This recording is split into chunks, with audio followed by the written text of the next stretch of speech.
bonjour, bonsoir et bienvenue à un autre épisode des Antipodes de la lutte. Pat Laprade, Fred Poirier, KR, Kevin Raphaël. Ton micro marche pas, Kev. Mon micro marche pas. Oui, là, il marche. Juste pour qu'on... Hey, tu peux-tu remettre ça tantôt? Ça faisait du bien à mes oreilles. Oh, fuck you, Pat. Juste là, pour qu'on soit tous sur la même longueur d'onde. Oui. Le but du déconfinement Ménia, là, Oui. c'est C'est quoi? Man. Non, mais je veux juste être certain. Parce que là, ce que vous savez pas, là... Puis Fred, il savait pas non plus. Ce que vous savez pas, c'est que cette semaine, on drop le déconfinement Mania qu'on a statué il y a quelques semaines. Donc, c'est 8 combats, c'est lutte féminine seulement. Amérique du Nord seulement. Oui. 8 combats. Oui. 2 gimmick matchs seulement permis. Oui. Maximum de 30 lutteuses. Oui. Et puis, il faut avoir un ordre des matchs, évidemment, un pacing. Oui. Et le but, c'est la meilleure carte de lutte. Oui. Donc, il n'y a pas, ça va-tu vendre des billets, ça va-tu vendre des pay-per-view. Je voulais juste être sûr. C'est la meilleure carte de lutte et les gens qui sont abonnés sur notre Patreon vont voter entre nos deux cartes. Juste confirmer, OK?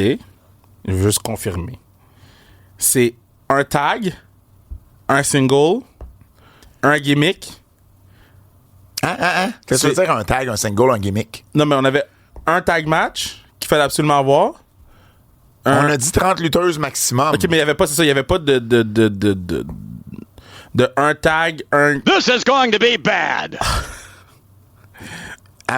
Non, il y avait pas de maximum de multi-woman. Parfait. On a un maximum de 30 lutteuses, ce qui empêche d'avoir, par exemple, une bataille royale. Là. C'est parfait. Parce qu'on fera pas de bataille royale à 10 C'est personnes. parfait. Là. Je veux juste être sûr qu'il n'y a pas de chicane tantôt. Non.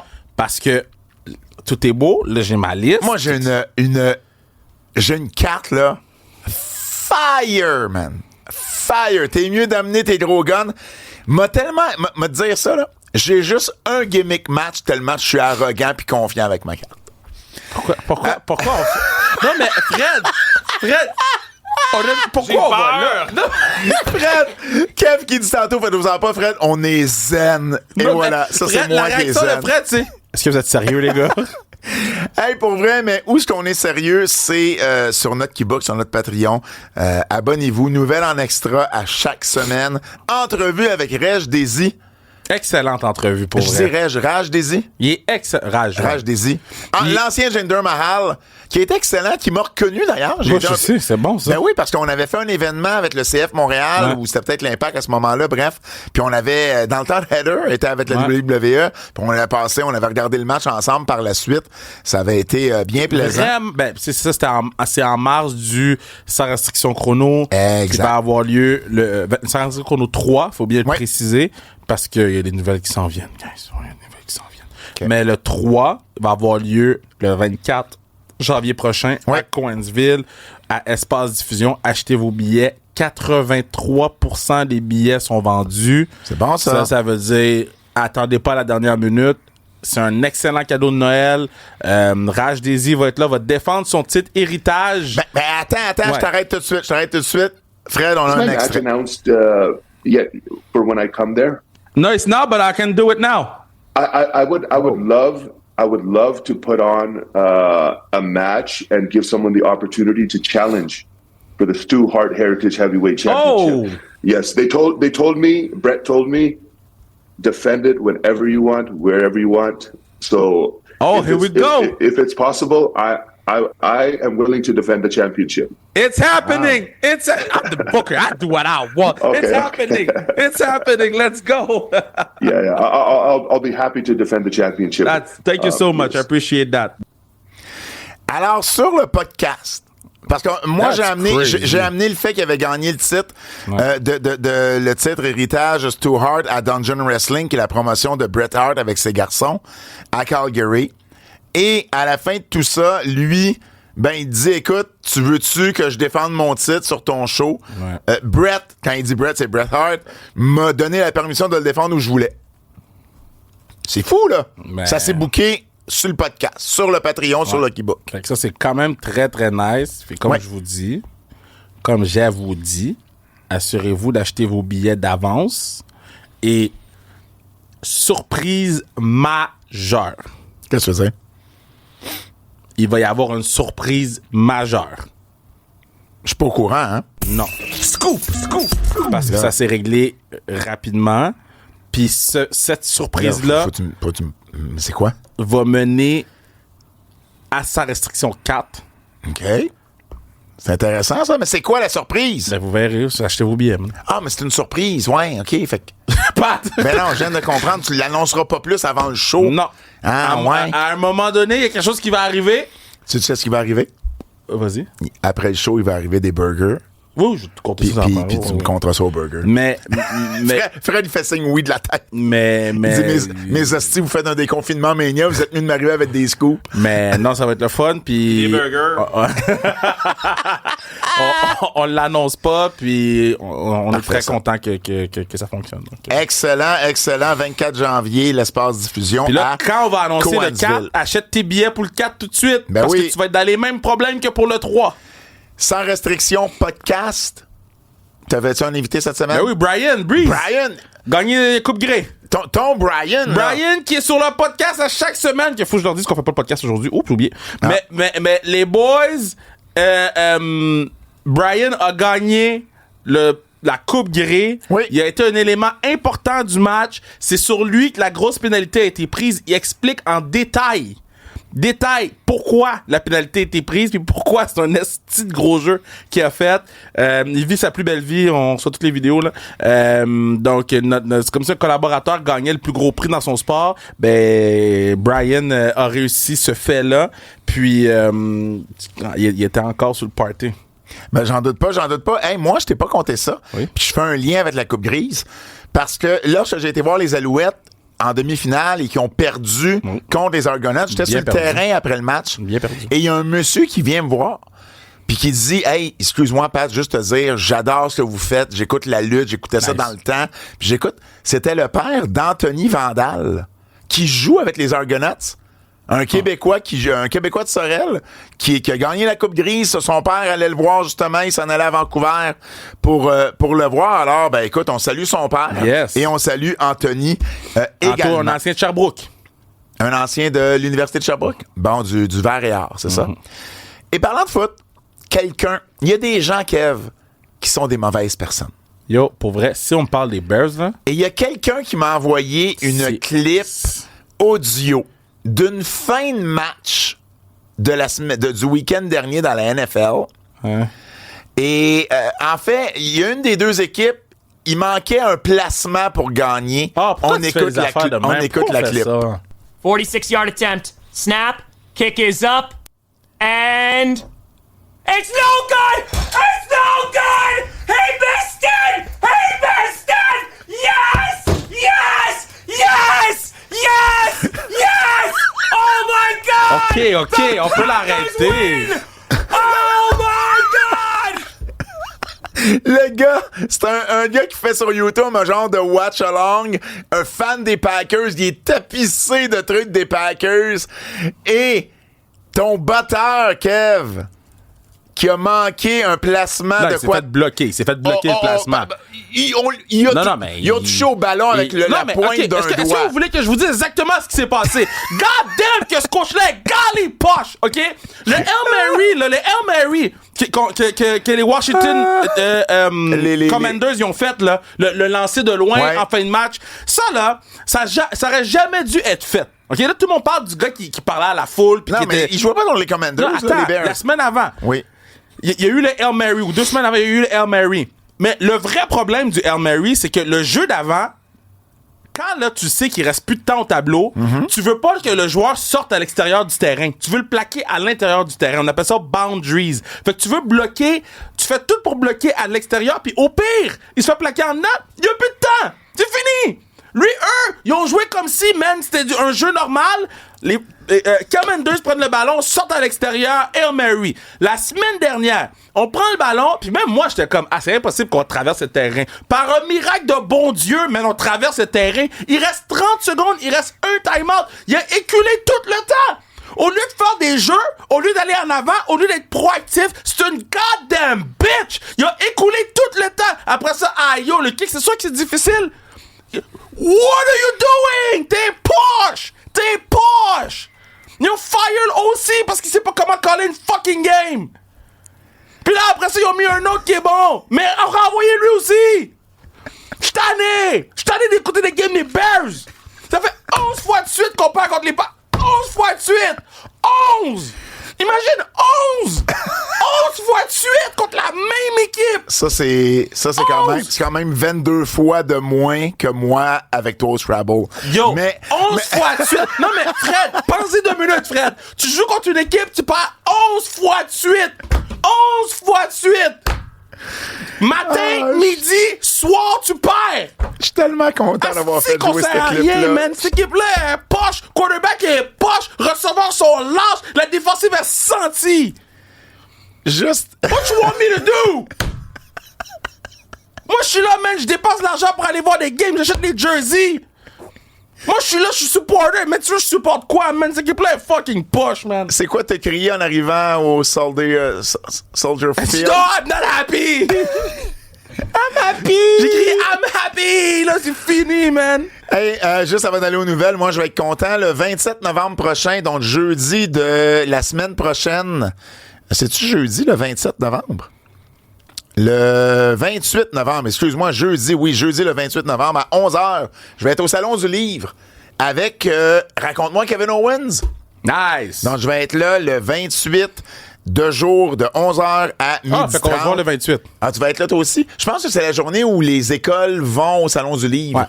Donc, je vais être là en journée 11 à midi et demi. Excuse, je suis là le 29. Excuse. T'es là le 29, ah ben moi je vais être là le 28. Raconte-moi Kevin Owens. Les nouvelles. Bon, Pourquoi tu m'as fait fâcher de même? c'est pas moi, c'est l'auditeur qui nous a envoyé une clip des Packers et je le remercie. J'ai pas pu confirmer la nouvelle, mais selon Brian Alvarez et Fightful, Mike Bailey, évidemment, son contrat à TNA est terminé et on s'attend à ce qu'il signe, ou si c'est pas déjà fait, avec AEW. Ouais. Donc, le Québécois Mike Bailey... Mais là, ils ont dit qu'il avait rajouté du temps sur son contrat, là, TNA. TNA? Ben, moi, de ce que j'ai lu, c'est qu'ils ont... Ah, excuse, c'est pas lui, c'est Josh Alexander, excuse-moi. Ah, oui. Josh Alexander, TNA a rajouté du temps. Oh, oui. Fait qu'il finit au mois de février, puis au mois de février, Josh Alexander. Parce que Alexander a annoncé qu'il faisait plus l'Indy. Exact. Fait que, excuse-moi. Ouais. Alors, Mike Bailey, 34 ans, qui devrait, en principe, comme je vous dis, j'ai pas pu confirmer la nouvelle, mais devrait, en principe, s'en aller avec AEW. C'est ce qu'on s'attendait, de toute façon. Il y a même, plus tôt ce mois-ci, je pense, il y a trademark son nom, Mike Bailey, tout simplement. Bon, donc pour s'assurer que tout soit correct pour la suite des choses, et on lui souhaite. On lui souhaite le PD, c'est plus ça. Exactement. Le Wrestling Observer Newsletter a sorti son Hall of Fame. Je vous en parle parce que c'est le temple de la renommée dans le monde de la lutte le plus crédible. Vous allez dire, ah oui, mais là, c'est le Wrestling Observer Newsletter, c'est Dave Meltzer. Il y a des gens qui ont pas nécessairement Dave dans leur cœur. Oubliez ça. Ça n'a rien à voir avec Dave Meltzer. Dave Meltzer fait tout simplement compiler des votes. C'est tout ce qu'il fait. Et évidemment, bon, au fil des années, a bâti un comité qui vote. Et ce qui rend le temple de la renommée crédible, ce sont justement les membres qui sont dans le comité. Il y a du monde de partout sur la planète. Il y a au-dessus de 400 membres dans ce comité-là. Il y a des historiens, des journalistes, des reporters, des lutteurs actifs, des lutteurs du passé également. Fait qu'il y a vraiment une belle brochette pour rendre ça crédible. Ça prend un pourcentage de vote pour rentrer, c'est 60%.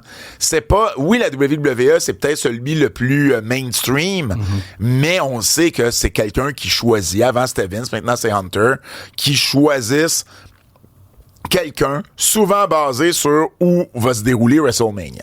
C'est pas du tout ça avec le Wrestling Observer Newsletter Hall of Fame, et c'est pour ça que c'est crédible. Je vous en parle pourquoi? Parce que finalement, Johnny Rougeau a été intronisé dans le temple de la renommée de la lutte. Moi, depuis 2018 que je milite pour Johnny Rougeau, j'ai écrit la probablement la biographie la plus exhaustive que j'ai jamais eue sur Johnny Rougeau pour démontrer à quel point c'était important qu'il soit intronisé, qu'est-ce qu'il avait fait, parce que les gens pensent que, tu sais, il a juste été à Montréal, puis on sait pas trop vraiment ce qu'il a fait à Montréal. Non. Johnny Rougeau, en début de carrière, il a été à Minneapolis, il a été à Tampa, il a été à Boston, il était populaire. Rapidement, il devenait l'un des plus populaires de la compagnie. Pourquoi? Parce qu'il y avait un charisme, il y avait une présence que d'autres avaient pas. Évidemment, à Montréal, c'est là qu'il y a eu le plus de succès, puis le Québec. Comme lutteur, il y a des records d'assistance au Vieux Forum, avant et après les rénovations de 1968. Il y a eu des records. Au moment qu'il prend sa première retraite en 71, il y avait des records d'assistance un peu partout en province. Comme promoteur, il y a encore il y a la deuxième plus grosse foule de l'histoire de la lutte, puis c'est lui qui a fait la finale de ce show-là. Johnny contre Abdullah au stade du Parc Jarry, un peu plus de 26 000 personnes, qui a été battu seulement par Lutte Grand Prix avec Mad Dog Vachon contre Killer Kowalski l'année suivante. Il a été le premier Rougeau. On parle souvent de la dynastie des Rougeaux. Ben, lui, c'est son oncle Eddie Auger, l'oncle du côté de sa mère, qui l'a introduit dans le monde de la lutte. Mais le premier Rougeau, le premier avec le nom de famille Rougeau, c'est Johnny. Il a amené son frère avec lui, Jacques. Jacques a eu 3 fils qui ont suivi les traces de leur père et de leur oncle. Évidemment, Raymond, Jacques Junior, Armand. Joanne est devenue promotrice. Les 3 fils à Jacques ont lutté aussi. C'est une dynastie, les Rougeaux. Et Johnny a été le premier en haut de cette liste-là à frayer son chemin dans ce milieu-là pour justement connaître le succès qu'on connaît aujourd'hui. D'ailleurs, j'ai parlé à Raymond. Raymond était très, très, très content, très fier que le nom Rougeau soit représenté de cette manière-là. Et c'est vraiment un bel honneur. Très content. J'ai eu la chance même d'écrire la biographie pour le Hall of Fame pour Dave Meltzer, donc pour son newsletter. C'est la 3e fois que j'avais la chance de faire ça. Je l'avais aussi fait pour Eddie Quinn, le promoteur qui a été longtemps là dans les années 40-50 avec Yvon Robert, et Paul Pont, le lutteur français également. Le préféré de Chris Jericho. Tu sais que Chris Jericho, sur son podcast... C'est Gilles Poisson, son préféré. Il appelait Maryse Ouellette Poisson à cause de Gilles Poisson. Mais Paul Pont, c'est le préféré à Benoît Cossette. Ben Cossette arrête pas de me niaiser avec Paul Pont.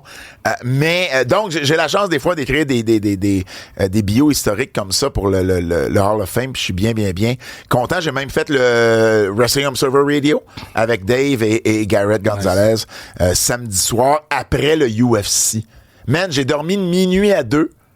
Puis j'ai embarqué en ondes à 3h moins 20. Parce que eux autres sont c'est la côte ouest, fait qu'il était moins tard pour eux autres. Bref, c'est toujours plaisant de pouvoir représenter comme ça un Québécois. Je te nomme les autres personnes qui sont rentrées avec lui. Mais j'ai vu la liste. Fait. Des gars moins connus, des gars plus connus. Bobby Davis, un ancien gérant. Johnny Saint, un lutteur anglais qu'on a connu qui a été GM à NXT pendant un certain temps. Shima, le lutteur du Japon qui a été là dans les débuts. Il est rentré ses fesses, lui, hein? Parce qu'il faut 60% des votes pour rentrer. Lui et Johnny Saint ont eu 60.3 et Bobby Davis 60.2. Ouais. Fait que c'est un vote, là. Écoute, ça se joue par c'est littéralement un vote ou 2 ou 3, exactement. Los Hermanos Dinamita du Mexique qui a aussi été intronisé. Paul Orndorff.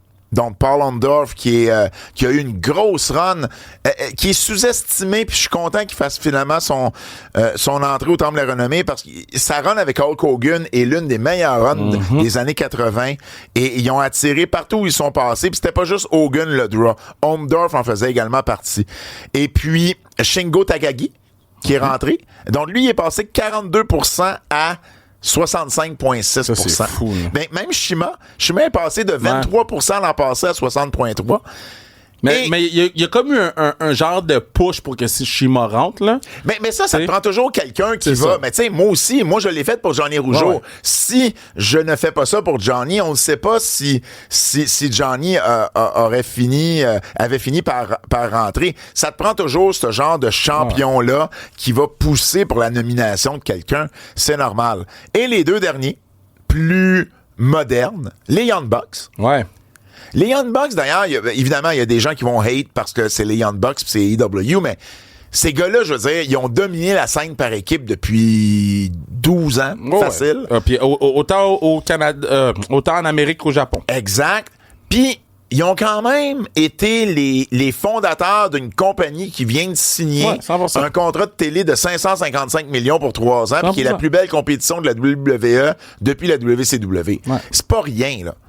Et évidemment, Roman Reigns, c'est celui qui a reçu le plus de votes avec 66,7%. Donc, Roman Reigns, bon, pas besoin de vous parler de Roman Reigns. Là, je pense que tout le monde... en tout cas, s'il y a quelqu'un qui s'offusque de Roman Reigns dans le temple de la renommée, ben vous m'enverrez un message puis on se jasera. Mais la seule chose... Vas-y. Qu'est-ce que ça veut dire? Moi, je suis tout le temps surpris que CM Punk, il fait pas la cote. Oui, ben on va en parler dans un instant. Juste à dire, la règle... Ce qui peut surprendre certains, c'est comment ça se fait que c'est des lutteurs actifs. La règle, c'est 35 ans et plus ou 15 ans et plus d'expérience. Parce que dans la lutte, ben ça existe pas des retraites. Tu sais, ou ça existe des fois très, très tard. Et c'est-tu vraiment des retraites? Ils reviennent. Tu sais, au hockey, c'est après le dernier match professionnel que tu as joué. Jaromir Jagr est toujours pas au temple de la renommée. Ça fait des années qu'il est plus dans LNH parce qu'il continue à jouer en Tchéquie. Donc, dans la lutte, ben, Meltzer a décidé d'oublier ça vu que les retraites existent plus ou moins et de tout simplement y aller avec un nombre d'années d'expérience et un âge précis. CM Punk, ben, il a fini avec 52,1%, mais c'est quand même 8% de plus que l'année passée. Donc, il s'en vient dans le bon. Puis, les 5 qui avaient terminé après ceux qui avaient été intronisés l'année passée, sont rentrés cette année. Ouais. Donc, cette année, là, si on regarde les suivants, t'as Bobby Burns, qui est un peu moins connu, mais ça a été le père fondateur de la lutte au Japon.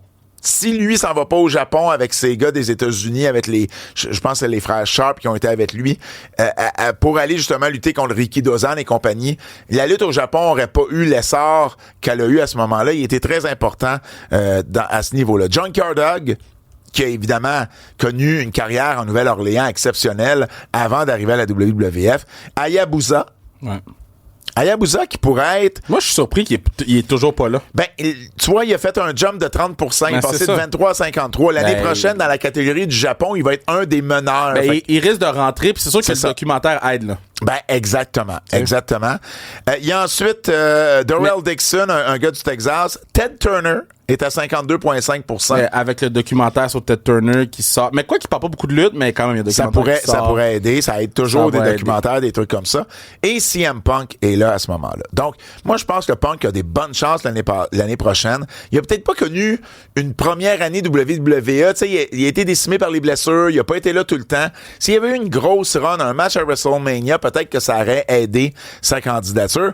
Et il y a Cody Rhodes qui rentrait pour la première fois et il est rentré à 48,1%. C'est quand même très bon, là. Fait que Cody, là, sera pas tellement loin d'ici 1 an ou 2. Rapidement, dans les autres Québécois, il y a les frères Vachon qui sont passés de 11% à 19,5%. Donc, évidemment, qui sont toujours sur le ballot pour l'an prochain, mais qui n'ont pas été intronisés. Et il y avait 2 autres Québécois, Kevin Owens et Sami Zayn, qui ont reçu moins de 10% des votes, donc ils ne seront pas là l'année prochaine. Mais c'est ça, tu sais, les lutteurs courants, c'est toujours plus dur. Tu sais, puis on s'entend, j'adore Kevin et Sami, ils n'ont pas connu la carrière de Roman Reigns encore. Ils n'ont pas le statut de Roman Reigns, c'est ce que je veux dire. Non, puis ils n'ont pas dominé autant que les Young Bucks ont dominé dans leur division à eux. Mais après ça, puis tu sais, ils ont annoncé les noms des finalistes pour le top de la renommée de la NFL, puis je suis en train de faire un article là-dessus, puis il y a Torrey Holt qui a été drafté en 99, qui est un des meilleurs receveurs de l'histoire de la NFL, puis c'est maintenant qu'ils l'ont mis sur... Ça veut pas dire qu'il est pas bon, c'est juste il y a tellement de talent que des fois ça s'empile, puis bon. Exactement. Parlant de Kevin Owens, on a annoncé qu'il va faire la finale de Saturday Night Main Event le 14 décembre prochain sur les ondes de NBC contre Cody Rhodes. C'est quand même un gros match pour Kevin. C'est fou, ça. C'est Kevin et Cody en finale sur N-fucking-BC. Là. C'est gros. Là. Ouais. Et on va également avoir la finale du tournoi féminin pour le titre des États-Unis. Parce que là, ben dans le fond, on a créé un tournoi qui va être uniquement à SmackDown, des 3-way pour la première ronde. Et ensuite, on va avoir des demi-finales et la finale du tournoi qui va être... en fait, la championne va être couronnée sur les ondes d'NBC. Et là, ben étant donné que c'est uniquement des lutteuses de SmackDown, il y a une rumeur. Et la rumeur dit qu'il y aurait peut-être un titre intercontinental féminin pour Raw. Parce que là, c'est uniquement des lutteuses de SmackDown pour le titre des États-Unis féminin. Mais ça serait pas surprenant, là. Alors, si on... Mais, écoute, je trouve qu'il y a trop de titres. Mais... Puis, attends, laisse-moi finir. Tu vas être d'accord, je pense. Je trouve à la base qu'il y a trop de titres. Maintenant, je suis pas nécessairement d'accord qu'il aurait dû ajouter un titre féminin. Mais à partir du moment que t'en fais un puis que tu le dédies uniquement à SmackDown, ben là, il faut que tu sois équitable. Faut que t'en fasses un pour les lutteuses de Raw. Donc, rendu là, je trouve ça dommage parce que c'est un autre titre, mais je trouverais ça injuste si on le faisait pas. Puis, à quelque part, j'aime qu'on réutilise les mêmes noms de titres, mais qu'on leur donne, c'est l'intercontinental féminin. C'est ça la base de qu'est-ce qu'ils veulent faire avec l'égalité. Là. Et ça, j'aime qu'on n'ait pas essayé de trouver un autre nom. Pour faire quoi? Ben, je sais pas. Tu sais, c'est qui disait en entrevue? Tiffany Stratton qui disait en entrevue qu'elle aurait aimé ça, que le titre s'appelle Netflix. Le titre Netflix. OK, attends un peu. Non. Ben, c'est ça. Moi, j'aime qu'on reprenne les mêmes titres. Il y avait le titre d'un poste, il y a une autre compagnie qui a fait ça. Ben, c'est ça. Tu sais qu'est-ce qui est arrivé? Ils ont dû changer le nom du titre. Donc, c'est parfait. T'as la même place. Gang. Jake Paul, Mike Tyson. Bon, on va mettre les choses au clair parce que plein de monde m'ont envoyé des messages. Fred, t'étais témoin. Tu me dois 20$. Oui. Tu me dois 20$. Je peux savoir une musique. Je sais pas pourquoi mon siège s'est soudainement baissé. Oh! Attends, je vais filmer ça. Je te dois 20$. Alors, Kev, tu me devais 20$. Pourquoi tu me devais 20$? Ah, faut que je le dise en plus. Ah, faut que tu le dises. Oui. Parce que je pensais que Mike Tyson allait battre Jake Paul. Oh! Pas facile, ça. Quand j'ai vu le cul de Mike Tyson, je savais qu'on allait perdre. Je vais te prendre le 20$. Merci beaucoup. C'est correct. J'ai pris ce 20$ dans la pile de 20$ que j'avais déjà. C'est OK. Donc... Oh, quel scam. Ça, c'est ACN, là. Mais attends une minute. Ce là, match-là, c'est ACN. Attends une minute. Mais tu t'attendais à quoi? Hey, Est-ce que t'as vu les clips qu'ils nous ont mis de Mike Tyson dans l'entraînement? Mais oui, mais... Non. Mais c'est toi qui as été naïf? Non, est-ce que vous avez vu les clips de Tyson dans l'entraînement? On s'est fait catfish! On s'est tous fait catfish! Oh, wow! Je regardais, puis à un moment donné... Tu t'en vas sur une date, tu penses que c'est Tiffany Stratton, c'est Mike Tyson, butt naked qui arrive. Puis pendant que j'écoutais le combat, j'ai dit, man, is it Mike? Je suis retourné voir les clips, là. J'ai dit, qu'est-ce que ce Mike-là est où? J'ai dit, mais par contre, Serrano contre Taylor... Ah, mais ça, honnêtement, j'étais pas à la maison, donc j'ai uniquement vu le match final. J'ai vu les mauvais commentaires de Rosie Perez. C'est qui ça, Rosie Perez? Rosie Perez, là, l'actrice qui faisait les commentaires avec Mauro Ronaldo puis Roy Jones. Ouais. Bah. L'actrice de White Man Can Jump, là, Rosie Perez. Mais moi, ça m'a pas dérangé. Ah, mais non, c'est sûr, parce qu'elle a rien dit. Bro, je te dis, elle m'a pas dérangé. Bref, ça s'est pas donné comme combat, je suis d'accord avec toi. Décision unanime des juges, victoire de Logan Paul, de Jake Paul. Logan Paul, qui Tyson qui s'en va le challenger un peu, puis Logan Paul qui va juste dire, je vais juste te tuer, man, fais pas ça. Mais tu sais, ils ont vraiment eu un script de lutte qu'ils ont essayé de suivre à la lettre, mais pas avec des gens de lutte. Non, il n'y a pas eu du script pour le match. OK. Je dis pas qu'il y a un script pour le match. Je dis pas qu'ils ont scrollé les spots, mais il y avait le début, il y avait le milieu, il y avait la fin. Jake Paul, moi, je pense... Il a retenu ses coups puis il l'a dit. Moi, je pense, c'est ça, que l'entente qu'il y avait, c'est que Jake Paul knockait pas Tyson. Exactement. Il va pas tuer Tyson. Évidemment, tu sais, je pense pas qu'il y avait une crainte. Tyson aurait pu knocker Paul dans le sens où... À plusieurs reprises. Non, mais je pense pas qu'il y avait une entente que Tyson pouvait pas... 100% il y en avait une. 100% il y en avait une. Moi, je pense que Tyson a juste pas été capable de 100% il y avait une entente qui pouvait pas knocker le partenaire. 100%. Tu regardes les clips, là, puis il y a des fois qu'il s'en va pour le frapper puis il sortit un peu. Il y a des fois qu'il est ouvert, là. Il s'en va pour le cogner puis... Là, tu parles de Tyson. Ouais, ça, je suis moins sûr. Mais je pense pas que le combat. Mais ils sont pas cadres Netflix, là. Scripté. Je dis pas que le combat est. J'ai pas ça, je dis. C'était prédéterminé. Exactement. Mais je dis pas que c'était scripté. En fait, même pas prédéterminé. Ben oui, il savait qui allait gagner. Il savait c'était quoi le post-match. Il savait tout. Il savait tout. Non, attends une minute. Dans la mesure où, mettons, il y a une entente que les deux se knockeront pas. Ouais. Le reste, ben, c'est les juges qui vont décider. Mais rendu là, Tyson avait plus de chance. Mais ça, c'est de la naïveté, là. OK? Tout était arrangé. Tu peux pas. Non, à partir du moment à partir du moment qu'il y a une commission athlétique, moi, j'ai parlé à quelqu'un La commission athlétique qui était à Dallas, OK?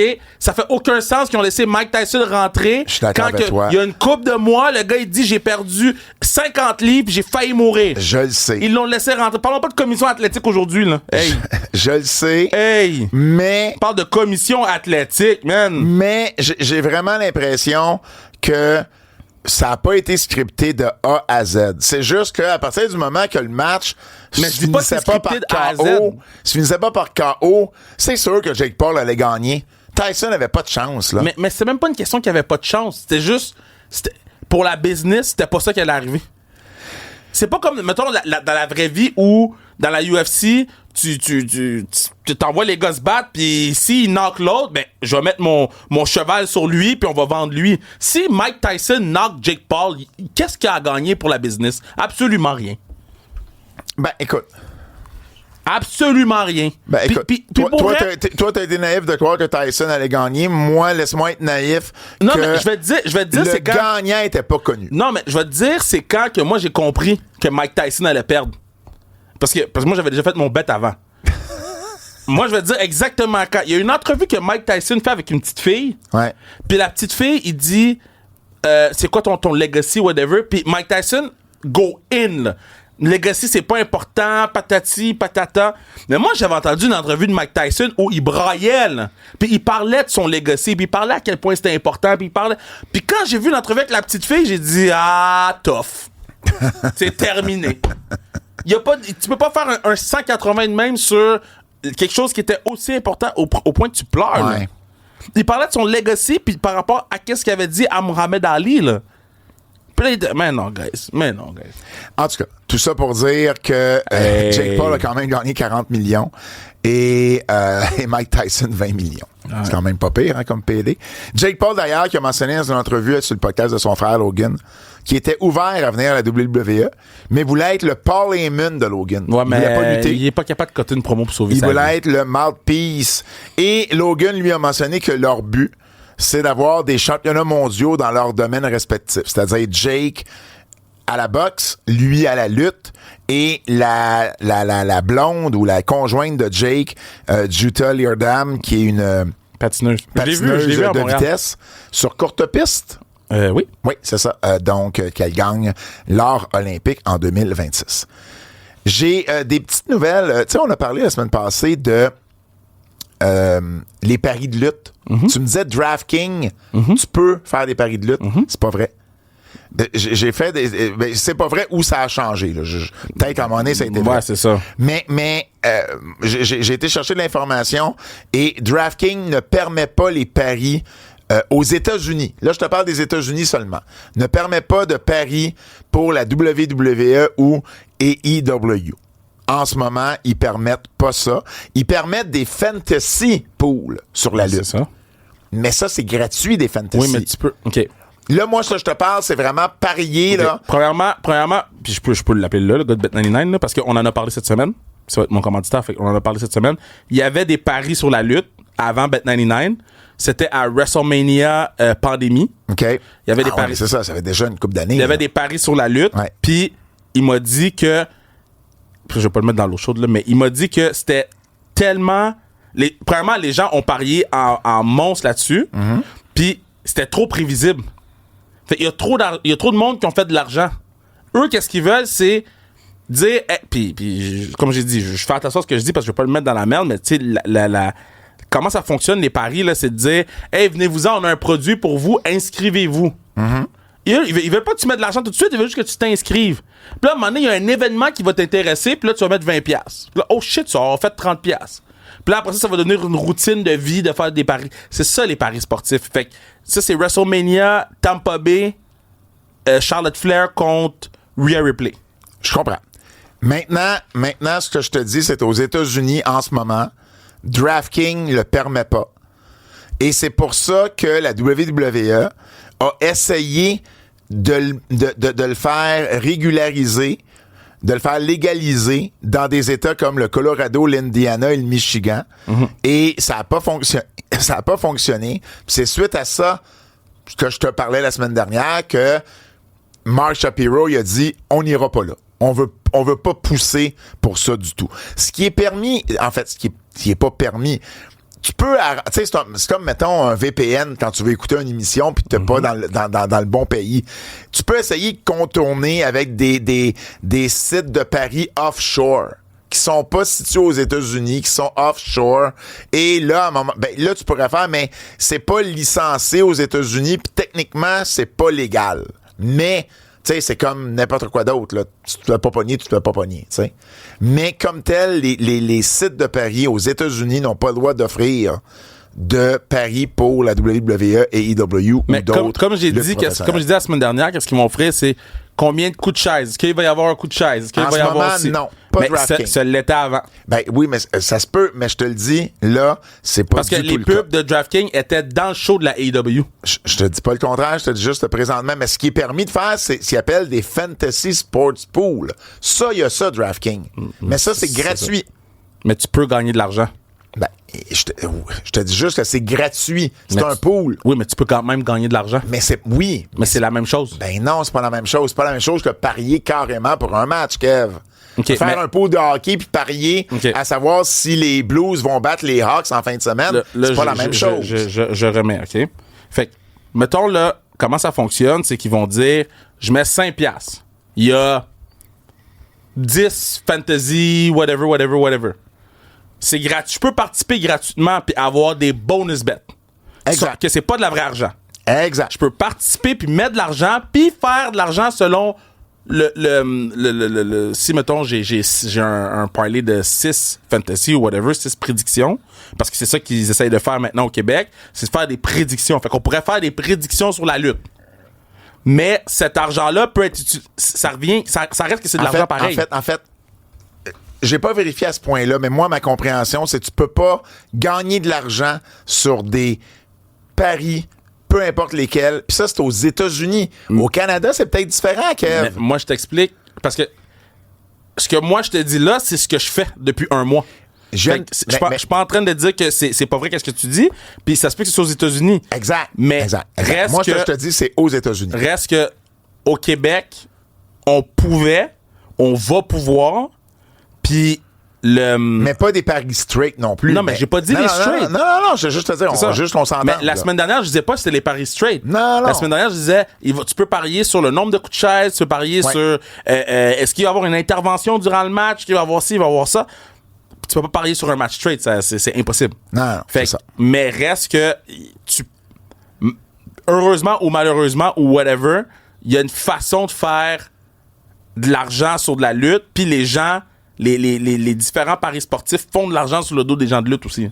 Puis ça a pas été la meilleure idée au début pour eux, puis là ils se reprennent avec une autre formule, mais reste que ça existait puis ça va exister encore. Là. La WWE a confirmé certaines signatures. Donc, la dernière classe du côté de NXT, il y a 13 lutteurs-lutteuses en tout, dont on a confirmé Lance Anoa'i. Ouais. Donc, ça a été fait. Zarya également fait partie du lot.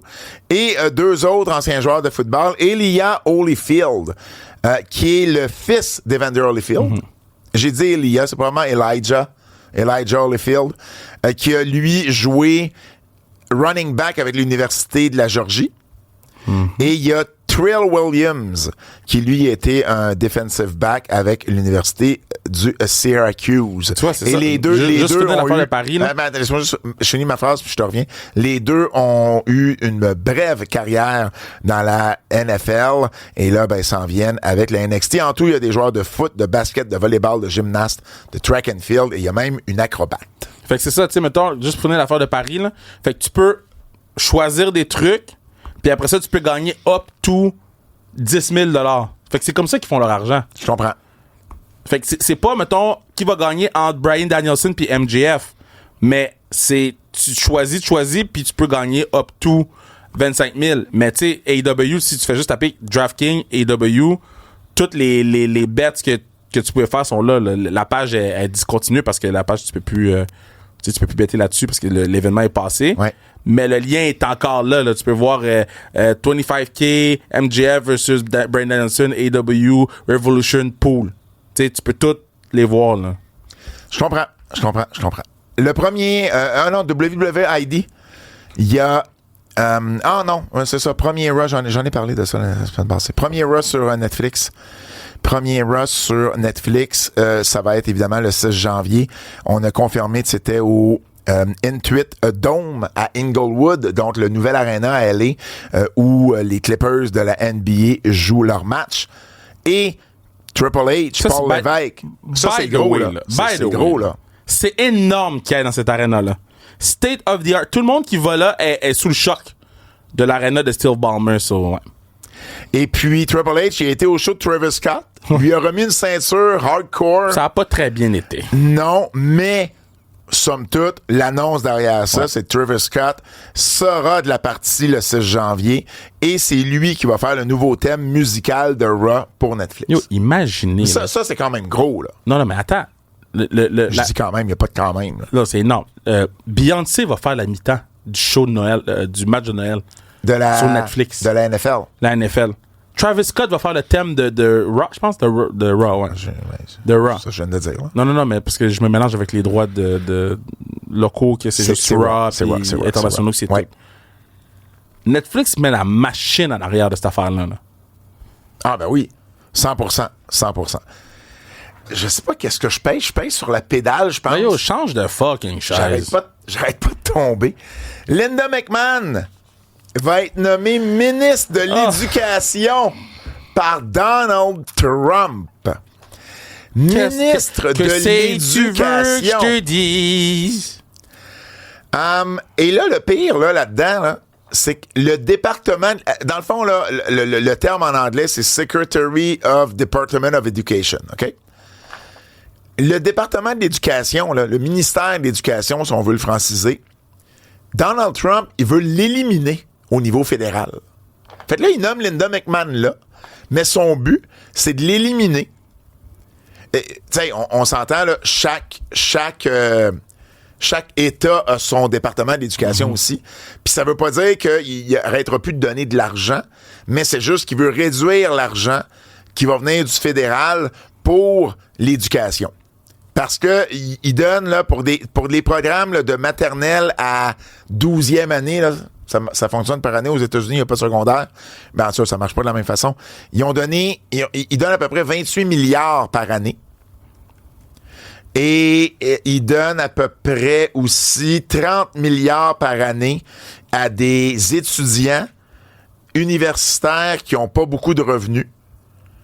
Alors, tu sais, il y a beaucoup d'argent qui sort de ce département-là, de ce ministère-là, et Trump veut l'éliminer pour en donner un minimum seulement. Il faut que pour éliminer le ministère de l'Éducation qui a été créé en 79 par Jimmy Carter, ben il faut que ça passe par le Congrès. Donc ça c'est pas fait. Fait que tu sais, il faut que le Sénat et la Chambre des représentants acceptent. En fait, il y a pas de c'est pas fait là, et vu qu'il a tout gagné, il contrôle tout. Là. Ben, en fait, oui, je comprends, mais des fois, tu pourrais avoir des gens dans ton propre parti. Il contrôle tout. Mais, effectivement, il contrôle la Chambre des représentants et le Sénat, et c'est d'ailleurs pour ça que Linda McMahon, ben, il faut qu'elle soit, il faut que ça soit accepté par le Sénat, sa nomination. Et, lorsqu'elle a été nommée ministre des petites et moyennes entreprises en 2016, elle avait eu un support bipartisan, là. Dans le fond, même les démocrates votaient pour elle, 81 contre 19. Et là, les républicains dominent le Sénat en plus. Fait que c'est sûr qu'elle va rentrer. Maintenant, parallèlement à ça, et ça, je trouve ça vraiment intéressant, l'avocat de Linda McMahon aujourd'hui a confirmé au Washington Post que Vince McMahon et Linda McMahon étaient séparés. Il n'y avait pas le choix. Ça fait tu sais, nous, on le sait, là, parce que, tu sais, ça fait longtemps qu'on entend parler que Vince et Linda n'habitent plus ensemble. D'ailleurs, c'est pas pour rien que Vince s'est retrouvé dans un condo puis qu'il a rencontré Janelle Grant, là. Ouais. Ils sont encore mariés. Ouais. Sur papier, là. Ça fait 60 ans, je pense, qu'ils sont mariés. Mais, ils sont, ou pas loin d'eux, mais, ils sont séparés. Mm-hmm. Et là, l'avocat l'a confirmé. Parce que j'imagine que Linda McMahon voulait se tenir le plus loin possible de Vince McMahon en ce moment. Surtout si elle pourrait être nommée ministre. Ben, pas si elle, mais oui, en fait. Non, mais c'est avec le documentaire puis tout, là. Ben oui! Mais après ça, ça, je trouve, c'est l'affaire la plus hypocrisie au monde, là. Parce que tu te distances de un pour te coller à l'autre qui a été inculpé de 1 million de chefs. Fait que, 100%. 100% d'accord avec toi là-dessus. Si vous voulez plus de nouvelles, ben ça va vous prendre les nouvelles en extra, disponibles uniquement sur notre Patreon. Les nouvelles en extra sur notre Patreon Keybook, forfait Survivor Series, forfait SummerSlam. Cette semaine, on vous parle de quoi? On parle de Josh Alexander.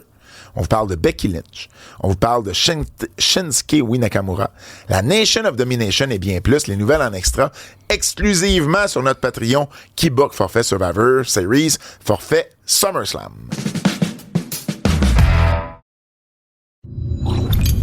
Lutte québécoise. Lutte québécoise. On recommence. Lutte québécoise. Laissez pas tranquille. Femme fatale. 14 décembre prochain, Femme fatale. Centre Horizon, Québec. Les billets sont en vente maintenant. T'as-tu annoncé les matchs? Ben, laisse-moi finir. Femme fatale. Hey, excuse-moi 14... de m'intéresser à ce que tu dis. Oui, on a annoncé un cette semaine. On a annoncé un, mais je vais juste finir. C'est parce que tu m'interromps. Ben, j'ai le droit de t'interrompre. Femme fatale, Centre Horizon, 20h. Les billets sont en vente sur le point de vente. C'est pas cher, là. Les 2 premières rangées, c'est 25 $. Le reste, c'est 20 $ pour voir le meilleur de la lutte féminine au Québec avec quelques Canadiennes également. Et d'ailleurs, celle qui a été nommée la première Canadienne à être nommée WWE ID Program, l'une des meilleures lutteuses au Canada d'Edmonton, Zoe Sager, sera là. Et son match a été annoncé. Contre qui? Dani Léo. Oh. Midiane. Oh. Et la championne Femme fatale, Azael. Azael va défendre son titre Femme fatale dans un match quadruple menace, match à 4 chemins, comme tu dirais, Kev, contre Dani Léo, Zoe Sager et Midiane. Ça part fort, là. Très cool. Ça part très, très fort. Demain, on est mercredi soir, là. Jeudi, demain, on annonce un autre match. Je vous le donne en primeur, Fred. En primeur. Fred. Scoop! C'était une grosse journée. C'est correct, mon Fred, t'es pardonné. Jessica Black va affronter Vanessa Craven. Gros grudge match parce que ces deux-là sont en rivalité depuis qu'on a commencé Femme fatale à Québec au mois d'avril. Let's go. Donc, gros match. Jessica Black contre The Mountain. Vanessa Craven. Évidemment, il y a d'autres matchs qui vont être ajoutés dans les prochaines semaines, dont un match, je vous le dis, là. Un match. C'est 2 excellents matchs qu'on vient de vous annoncer. Il y a un match là-dedans qui pourrait être match de l'année au Québec si tout va bien. Dans les 2 matchs que tu as annoncés? Non, dans les autres matchs à venir. Et pourtant, on a puis c'est rien contre les matchs que je viens d'annoncer, là. C'est juste pour vous dire à quel point on va avoir une grosse carte de lutte. C'est-tu le loup contre Christara? Si je voulais l'annoncer, je l'aurais annoncé aujourd'hui. Okay. Mais vous allez le savoir la semaine prochaine. Toi, tu vas le savoir au burger tantôt. Un enfant. Battle War ce dimanche. Ce dimanche, Battle War, Michel Plante va défendre le titre Fofone électrique contre Leon Saver. Chris Tara et Hot Stepper contre Carl Jepson et Monsieur VIP, Mitch Thompson. Matt Falco et Jason Gray contre Mike Marston et Kevin Gray. Benjamin Toll et Junior Benito vont affronter Thomas Dubois et Twiggy. Fofone électrique, dimanche soir, 20h. Samedi, si vous nous écoutez dans le coin de l'Abitibi, venez nous voir à Amos, au Théâtre des Esquerres. Show de lutte annuel de la NSPW, c'est moi qui vais être à l'animation. Et évidemment, il y a des lutteurs d'Amos qui vont être là, dont mon bon ami Stan Francisco qui va être là. Mais vous allez voir Matt Falco, vous allez voir Benjamin Toll, vous allez voir les Wonder Boys, Dylan Donovan et Ian Pike. Et pour la première fois, il va y avoir des lutteuses. Mélanie Havoc va être là. Nice. De même que la championne femme fatale, Azael. Donc, pour vrai, grosse carte de lutte au Théâtre des Oscars. Venez nous voir si vous êtes dans le coin, Val-d'Or, Rouyn-Noranda, Drummondville, si on se fie à Kev. C'est proche de partout, Drummondville. Drummondville. Moi, j'ai la liste. Puis, tu sais quoi? Je vais venir sur le podcast à la fin de sa restriction chrono. Moi, j'ai la liste de où les gens achètent les billets. Oui. Yo, il y a des places loin. Il y a des gens qui vont faire des 5-6 heures de route pour venir. So, tout est proche. Bon. La lutte, c'est la lutte.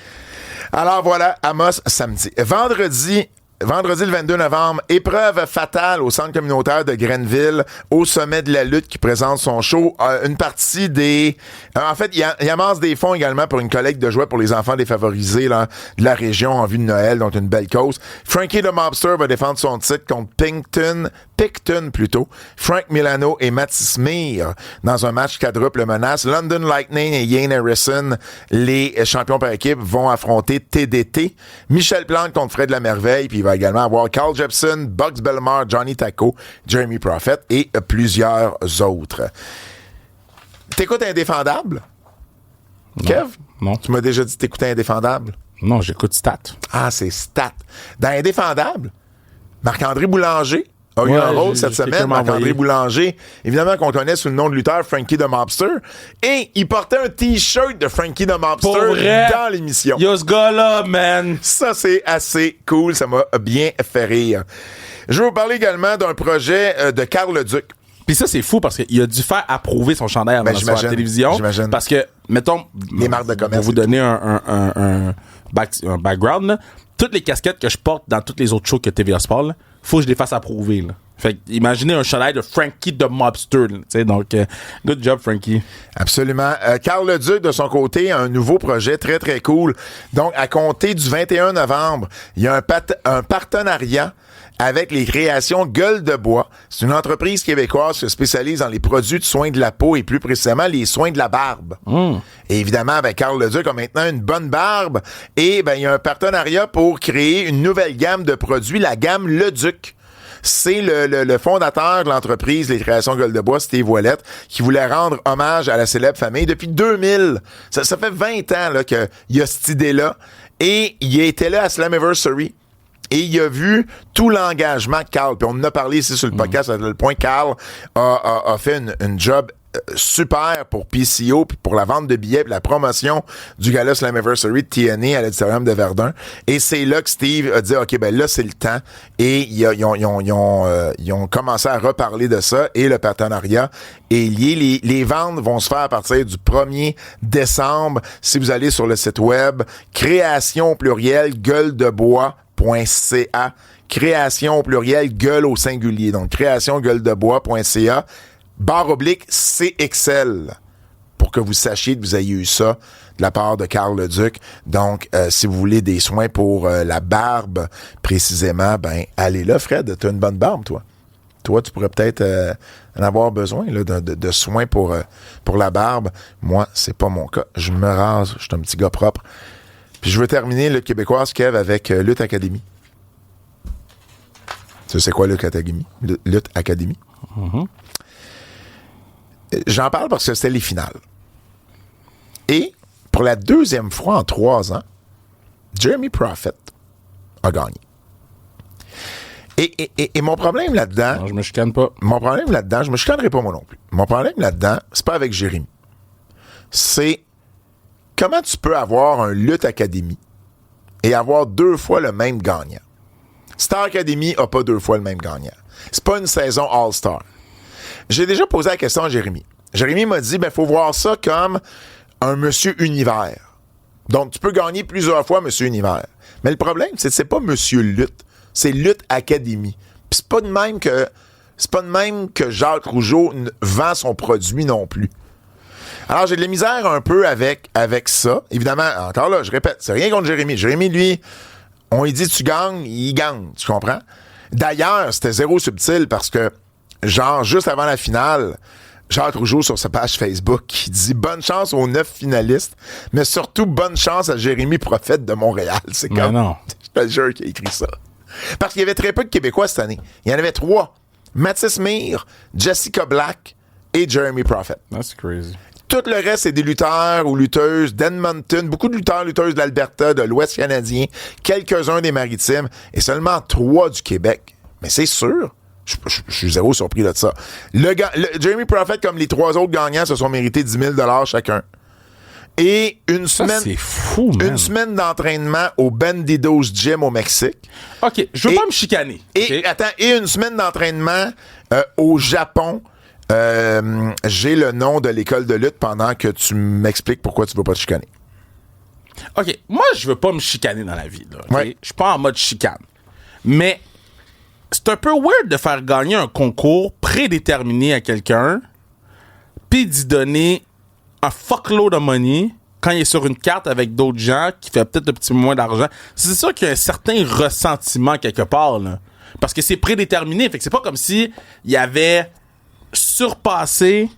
Ben, il y a des juges. La gimmick, c'est qu'il y a des juges. Comme pour la finale. Oui, mais c'est prédéterminé pareil. Ben, je veux dire, à partir du moment où tu souhaites bonne chance, particulièrement à un, j'ai de la misère ça, je te dis. à croire que l'adhésion n'est pas déjà prise. Fait, admettons, un concours qui est prédéterminé, puis on se cachera pas, il y a plein de concours oui.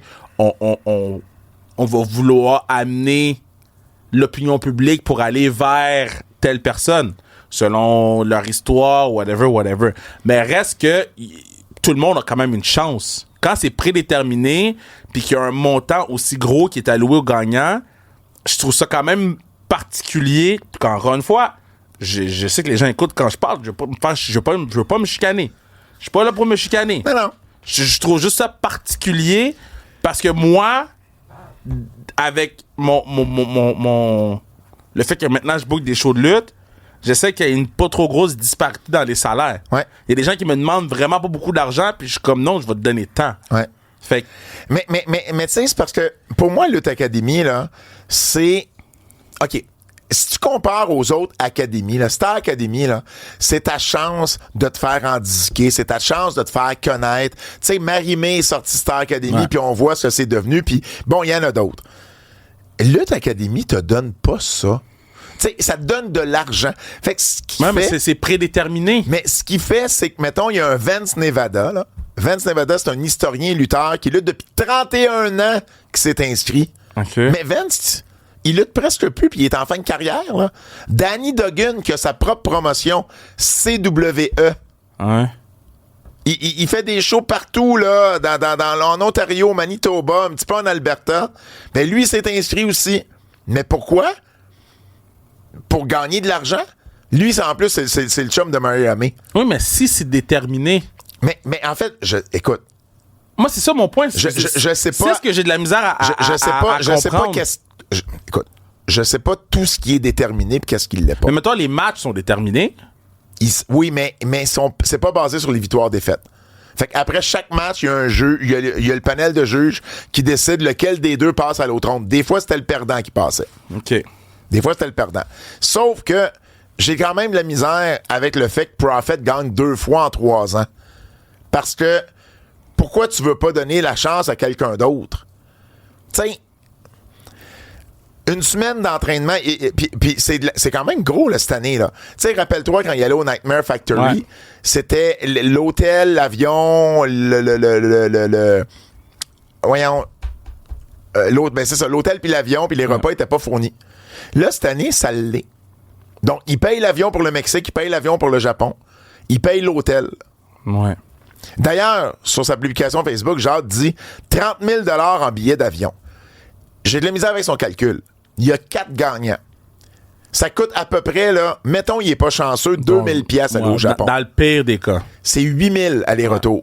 Ouais. Au Mexique, c'est la moitié. C'est entre 500 et 1000. Mettons qu'il est pas chanceux, il est pogné à 1000. C'est 4000. On est rendu à 12 000 pièces de billets d'avion. Il est où ton 30 000? Je ne sais pas. Je dis ça de même, je dis ça, je dis rien. Mais j'ai des questions, tu comprends? Donc, il l'envoie au Bandidos Gym, c'est Big Lucha Max, qui a commencé en 2021. Quand même 13 000 abonnés sur Instagram. C'est une école de lutte décente au Mexique. Puis du côté du Japon, c'est le Kyushu Pro Wrestling. C'est les gars de Kantai Wrestling qui ont parti ça avec Taka Michinoku à l'époque. Fait que c'est une semaine chacun, mais je me mets juste dans la peau de Jeremy Prophet ou d'un autre gagnant. Tu vas aller une semaine au Mexique, une semaine au Japon t'entraîner dans une école. Tu t'attends à quoi de ça? Non, ça, je suis pas d'accord. Moi, je suis pas d'accord. C'est quand même... Non, c'est quand même une expérience de plus que peut-être que lui n'aurait pas pu avoir. 100%, c'est se faire des contacts de plus, c'est rencontrer des gens. Moi, je dis tout le temps, si tu veux faire bouger les choses, faut que tu sortes de chez vous. Je comprends. Fait que je te dis pas qu'il y a pas raison de penser que si c'est ça, au contraire, sors de chez vous, puis là, il y a l'opportunité de le faire. Moi, mon point, c'est pas ça, mon dans 5 ans, il y aura pas plus personne de ça qui va avoir signé un contrat. Mais je comprends qu'est-ce que tu dis, mais à la fin de la journée, pour moi, c'est pas un enjeu, ça. Là. C'est pas... pour moi, ça en est un. Mais non, mais après ça, dans 5 ans, on sait rien. Là. C'est moi, mon je point... comprends. OK, m'a parlé de maintenant. Ouais. Jacques, dans ses entrevues, parle du phénomène Lutte Académie. Phénomène. Oui, mais c'est un promoteur, je sais. Sais-tu combien la finale de l'année passée combien de fois a été vue sur YouTube? Je sais pas. 1100 fois. Okay. Ça fait 1 an. Okay. La demi-finale, 900 fois. Puis les quarts de finale de cette année, même pas 500 fois. C'est pas un phénomène. C'est juste ça que je veux dire. C'est pas un phénomène. Un match de rêve! C'est pas un match de rêve. Mais c'est juste un promoteur. C'est juste... Moi, je fais la part des choses. Je sais que... Et il n'y a pas eu la même couverture médiatique pour sa finale cette année qu'il y a eu l'année passée. Ouais. Puis avec raison. Il y avait Ronnie Garvin qui était là. Ça, c'est cool. Ça l'a mis à Raymond. Raymond l'a amené pour être juge parce que Gino Brito n'a pas pu y aller finalement. Et puis, tu sais, il est quand même passé du Club Soda au Centre Leonardo da Vinci. Tu sais? Puis j'ai rien contre le Centre Leonardo da Vinci, mais c'est pas le Club Soda. Moi, comme je te dis, ça me dérange pas. Moi, c'est pas ça mon point. L'affaire qui me titille par rapport à ça, moi, c'est plus un concours avec de l'argent où c'est prédéterminé. Moi, mais oui, mais je t'ai expliqué l'affaire du. Oui, je sais, mais c'est juste. Ça reste. C'est quand même pour moi un. Oui. Non, je comprends. Bref, c'était mon take sur Lutte Académie. Les coups de cœur. OK, B-Fab, là, c'est vraiment amélioré. Ah, j'y ai parlé en plus cette semaine. Ah, pour vrai? Ouais. Hey, son match avec Bayley, je vais pas te dire qu'est-ce qu'on s'est dit. Puis Candice LeRae, là, c'était... Elle a très, très, très bien fait. Son entrée, sa prestance, son look, B-Fab is something, là. Non, pour vrai, là, j'ai été impressionné. J'avais entendu là, qu'elle avait beaucoup travaillé sur sa lutte. Avec Natalia. Oui. Tu sais, sans rentrer dans le détail de qu'est-ce qu'on s'est dit, là, mais elle vraiment... ça la touche vraiment.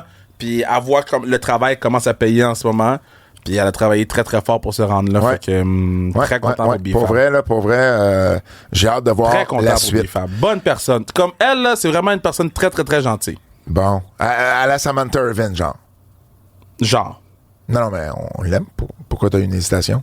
Mais non, mais je comparais la gentillesse. J'ai pas la même relation avec B-Fab que Samantha Irvin. T'es plus proche de B-Fab? Non. Ben, je pense pas que je suis proche de Samantha Irvin, là. Je sais pas. Non. Je sais pas. Relation normale. OK. Mais je l'ai pas. Ça va, TMZ, man?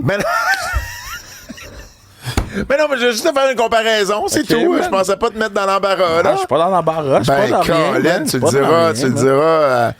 le diras à ta réécoute quand tu réécouteras ce passage-là. Non, mais je réfléchissais à ce que je disais, man. Dans la vie, il faut réfléchir des fois, là. Bronson Reed avec le Bloodline 2.0, là, j'adore.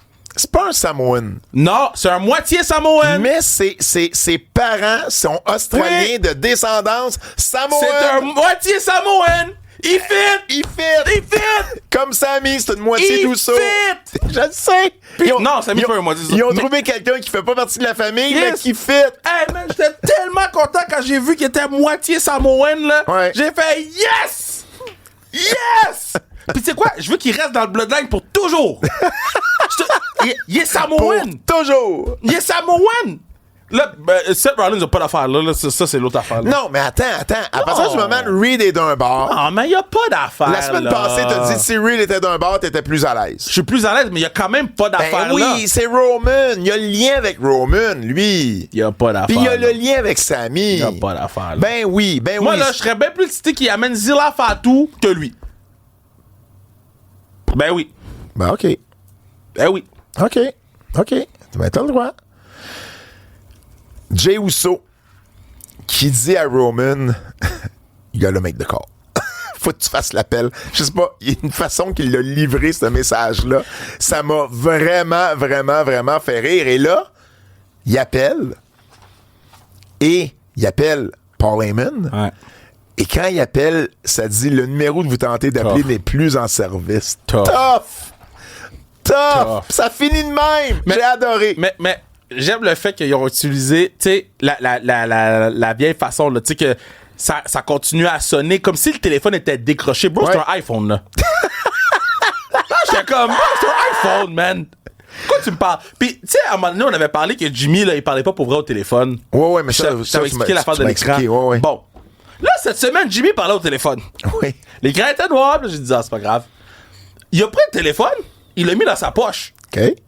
Mais quand tu décolles le téléphone de ton oreille, là, l'écran l'allume quand t'appelles. Fait que quand il a décollé le téléphone, puis qu'on a vu le téléphone rentrer dans la poche, mais on aurait dû voir à qui il parlait. Ah! Et il parlait à personne. Là, j'étais comme, bro, c'est facile, là. On peut-tu arranger cette affaire-là? Moi, je me demande, à part toi, qui s'est aperçu de ce détail-là? Puis du détail que Sami Zayn, il a lancé son téléphone sur le divan, là? Je l'ai pas vu. Fait que Sami, quand la tourne de Solo Sikoa part, Sami, il prend son téléphone puis il le lance sur le divan. Puis moi, j'ai dit, c'est-tu parce qu'il s'en va vers le ring? Fait qu'il voulait vider ses poches? Je t'ai dit, je l'ai rewind genre 10 fois. J'ai dit, Sami, viens-tu de lancer son téléphone devant tout le monde? Sous le divan. Il dit, OK, alright, c'était beau. Chill. Wow. OK, attends. Oui. Parce que les gens, ils disent que je haïs AEW. Le tag match entre Patriarchy et Bullet Club, c'était intéressant. En quoi t'as dit? AEW Dynamite. Oui. C'était intéressant. Oui. Bon. La promo de Will Ospreay et Carl Fletcher, c'était excellent. Par contre, c'est excellent. Bon. On avait-tu vraiment besoin de la physicalité entre les deux? Le gars, il a apporté un tournevis comme si c'était un gun, là. On n'avait pas besoin de la physicalité entre les deux. Maintenant, je vais parler d'une idée que AEW essaie depuis quelque temps. Puis, je sais pas encore qu'est-ce que j'en pense. Fait que je le mets dans les positifs parce qu'ils essayent quelque chose. Fait que qu'est-ce que AEW fait en ce moment, c'est qu'ils essayent de blender des segments ensemble. Ouais. Fait que, exemple, il y avait la promo de Carl Fletcher. Il y a eu... excuse-moi. Il y a eu la bagarre, là. Ouais. Après ça, il y a eu un match. Après ça, il y a eu la promo de Roderick Strong. En tout cas, il y a 3 segments qui se sont entrecoupés sans qu'il y ait de pause ou sans qu'il y ait on s'en va backstage ou sans que les commentateurs arrivent. Est-ce que ça donne un feel plus organique au show? Oui, parce que ça a l'air plus vrai. Ouais. Mais ça... Je trouve pas que ça nous donne un show propre. Je sais pas si tu comprends ce que je veux dire. Ouais, dans quel sens? On n'a pas le temps de finir quelque chose qu'on commence déjà quelque chose d'autre. Ouais, mais ça, il y a d'autres compagnies qui l'ont fait. Le WWE le fait des fois aussi. Mais blender 3 ou 4 segments comme ça, back à back à back, c'est beaucoup, là. Si tu me dis, c'est 2 segments, le gars, il se croise sur la rampe. Mais yo, ça me dérange pas, mais 4 segments, c'est beaucoup. C'est tout ce que j'ai à dire. OK, fair enough. J'ai adoré Sheamus et Braun Breaker. En fait, ça et l'intervention de Ludwig Kaiser. Je trouvais que c'était le bon match pour donner un statement à Kaiser avec le discours qu'il y avait avec Gunther plutôt dans le show. Seth et Bronson Reed avec l'intervention du Bloodline et l'intervention de tout le monde. Reed qui gagne avec le tsunami, ça aussi j'ai bien aimé, une belle façon de finir le show. Swerve Strickland et Leo Rush à Dynamite. Yo. Gros match. Woo! House of Black contre FTR. Gros match. OK, mais pourquoi le post-match? Pourquoi des hosties de poignées de main? Après, ça sort d'où, ça? Mais pourquoi qu'on fait ça? Je le sais. OK. Je le sais. Et j'ai adoré, tu sais, quand Nia Jax rentre dans le ring puis elle parle aux filles, puis là, elle dit à Liv, tu sais, c'est pas que je t'aime pas, puis j'aime, Liv, elle répondait. Ouais. Elle me disait, OK. Puis c'est pas que je t'haïs, ben c'est pas grave. Ouais. Tu sais, elle y répondait, j'aimais ça. Ça y donne... Non, mais ça a l'air plus, en fait, le même mot qu'on utilisait tantôt. Organique. Plus organique. Exactement. T'as-tu d'autres choses? Non. Avertissement. Avertissement.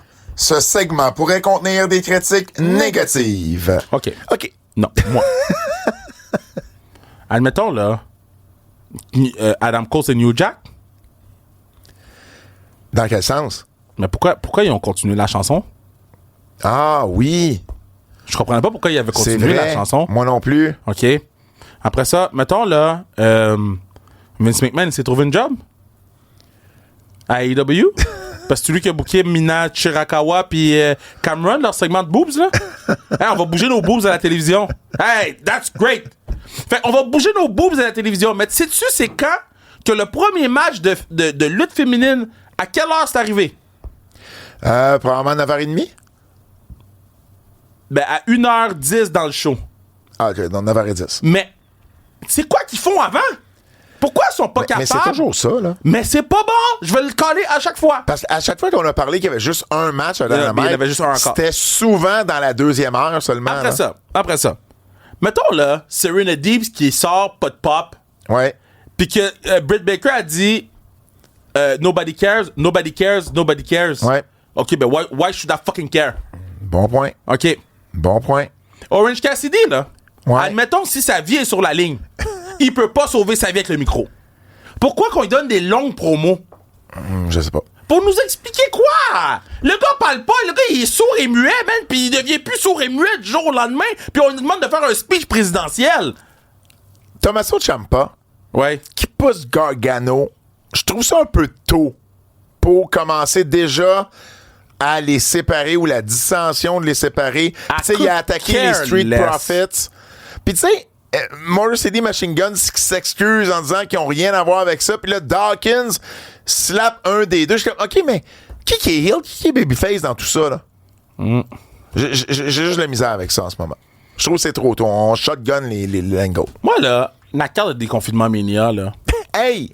c'est pas pour vous. C'est pour moi.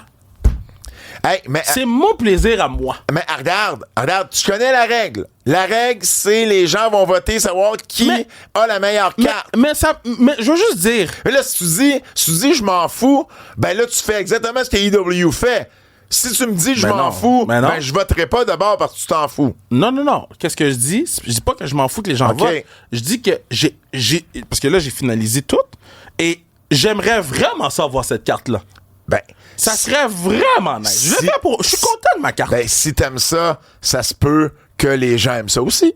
Mais je suis content de ce que j'ai fait. Ben, là. tant Fous-moi mieux. la paix, Je suis content esti. pour toi. Fuck, man. Hot take. Qu'est-ce que t'en penses? Hot take! Fait que la semaine passée, Kev, il y a Patrick Lono qui nous a envoyé un hot take sur le Bloodline.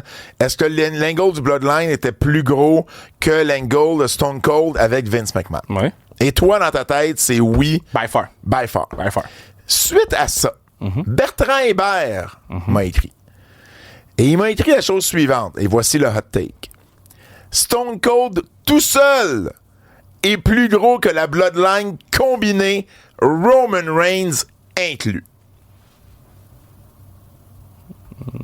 Ton take. Qu'est-ce que t'en penses? Mais faut développer un peu, là. Ben, en fait... Parce que toi, tu me parles de la rivalité McMahon pis non, ça. mais là, je te parle plus de ça. ça. J'ai juste qu'on soit sûr qu'on Là, sépare là, bien on les parle choses. juste de... Mais suite Stone- à ça, un dérivé de ça, Mais Stone Cold quand? Stone Cold dans sa carrière. Mais genre, Stone Cold maintenant, là, à ce jour? Ou... À ce jour... Non, en fait, attends une minute, là. C'est ça, il faut préciser cette affaire-là. Stone Cold, tout seul, est plus gros que le Bloodline combiné avec Roman. À ce jour. À ce jour. Ben oui. Parce que Stone Cold, c'est une Parfait. ultra légende. Oui. Tout le monde, tu sais, va dans la rue, il y a sûrement plus de gens qui connaissent Stone Cold Steve Austin. Il y a une longévité à Stone Cold. Les t-shirts se vendent encore. Okay, il y a une longévité à Stone Cold. Tu sais, Roman est encore dedans. Et Roman, son greatness, c'est les 4 dernières années. Stone Cold, son greatness, ça a été de 97, 98, mettons. Moi-même, 97 à 2003. 2001-2002. Ouais. Ben, 2003 quand même aussi là-dedans. Là. Tu sais? Oui, OK. C'est beau d'abord. Mais c'était pas un gros hot take d'abord. Moi j'étais d'accord avec ça. C'était un hot take intéressant. Mais c'était un hot take intéressant. Clash des champions. Le clash. Ah, ça, je l'aime pas. Oui, tu l'aimes depuis. Les champions. Arrête de dire que tu l'aimes pas. Tu l'as aimé la dernière fois. On a une version modifiée par notre ami Laurent. Yo, il y aura même plus de burgers là-bas.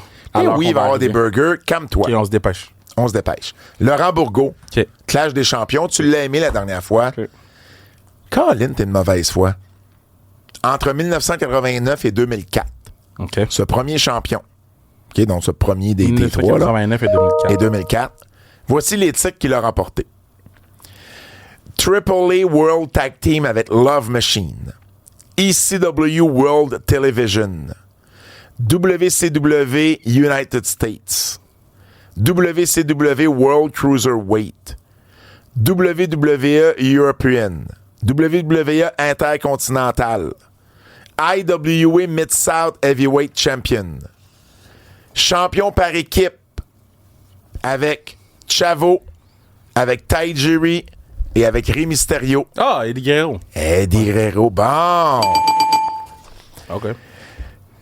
Entre 2014 et aujourd'hui, voici les titres qu'elle a remportés. Elle. Ben oui. Championne féminine d'NXT à 2 reprises. Championne Diva. Championne féminine de la WWE ou championne Raw, c'est le même titre qui a changé de nom, à 6 reprises. Championne par équipe avec Asuka. Et championne par équipe, et championne mondiale plutôt de SmackDown à 7 reprises. Champion du monde. Wow! Attends. On salue Marco. 7 fois SmackDown. Ah, mais c'est Charlotte. Charlotte Flair! Mais en fait, moi, dès que tu m'as dit 2 fois NXT, je savais que c'était Charlotte. Mais t'as le droit de le dire. Mais non, mais je voulais être sûr. Et le dernier, entre 82 et 2002, il a remporté les titres suivants. NWA Pacific Northwest en équipe avec Larry Hennig et Buddy Rose. Okay. Champion par équipe de la AWA avec Scott Hall. Champion mondial de la AWA. Champion intercontinental. Champion des États-Unis de la WCW United States. Champion par équipe de la WCW avec Barry Windham. Champion WWC à Porto Rico mondial. Entre 82 et 2002. Je t'ai nommé son nom de famille parmi les lutteurs que j'ai nommés là. Mais j'ai le goût de dire Kurt Hennig, mais... Kurt Hennig! Oh! Tu l'aimes-tu, le jeu? Correct. Bon! Donne-moi mon jeu, là. Fred, donne son jeu. Let's go! Woo! Let's go!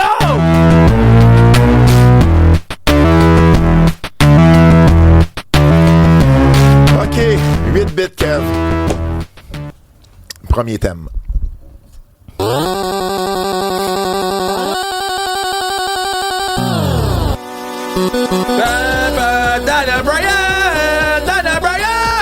Daniel Bryan!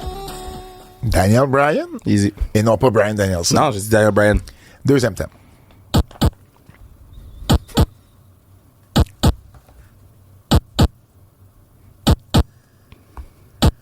Je sais c'est qui. OK, tu sais c'est qui? Dis-les juste pour le fun. C'est... time out. Pince en pause. Je sais c'est qui. C'est Finn Balor? Oh, ben, continue. C'est Finn Balor.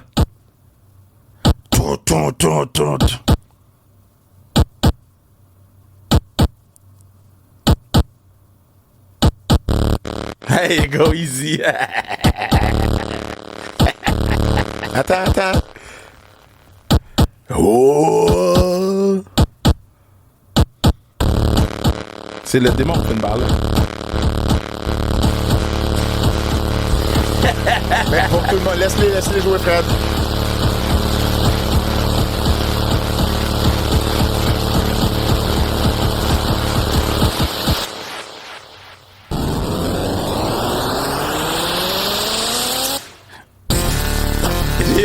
c'est de là que je l'ai reconnu. Wow! Wow! Yo, c'est ma tante de là. You can't fuck with me. Troisième et dernier thème.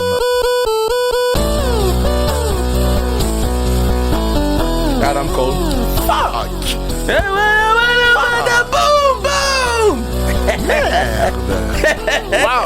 OK, t'es fort. Undefeated. T'es fort. Undefeated. Sauf une défaite. Non. Prédiction. Prédiction. Quel show qu'il faut prédire? Full Gear. C'est samedi, Full Gear? C'est-tu samedi? Ouais. D'ailleurs, je peux pas le faire, le show, avant lundi. Je te le dis d'avance, là.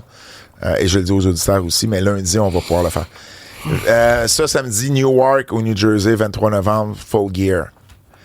Championnat mondial des EW, John Moxley contre Orange Cassidy. C'est John Moxley. Mercedes Monet. Shane McMahon va se pointer. Mercedes Monet défend son titre TBS contre Chris Statlander. Mercedes Monet. Moi aussi. Jack Perry défend son titre TNT contre Daniel Garcia. Jack Perry. Moi aussi. Will Ospreay contre Kyle Fletcher. Will. Il va peut-être donner un win à Kyle Fletcher. Ça se pourrait, ça, avec peut-être une intervention ou quelque chose. Jay White, peut-être Mark Davis qui va être impliqué là-dedans. Jay White contre Edmund Page. Là, c'est Jay White qui a gagné le premier, fait qu'Edmund va gagner celle-là. Je suis d'accord. Bobby Lashley contre Swerve Strickland. Faut que tu donnes le win à Lashley à son premier pay-per-view match. Là. Je pense que ça va être moi, j'aimerais que ce soit un squash. MJF contre Roderick Strong. MJF. Je pense aussi. C'est MJF contre... C'est même pas MJF contre Adam Cole. Non, je sais. Maria May. Ça n'a rien à voir. Un championnat par équipe. Private Party qui défendent contre les Outrunners, House of Black et The Acclaim. Moi, je garde ça sur Private Party. Là, c'est leur première grosse défense. Là. Ouais. Et dans le Zero Hour, un match que je me calisse, Costco Guy et AJ contre QT Marshall. Je veux même pas que tu me répondes. T'as-tu dit que Shane McMahon était pour être là, selon toi? Ah oui? Tu penses que ça se fait là? Mais pourquoi qu'on fait tout ça, sinon? Qu'est-ce que tu veux dire? L'affaire de John Moxley? Ouais. Écoute, c'est pas impossible. Quiz.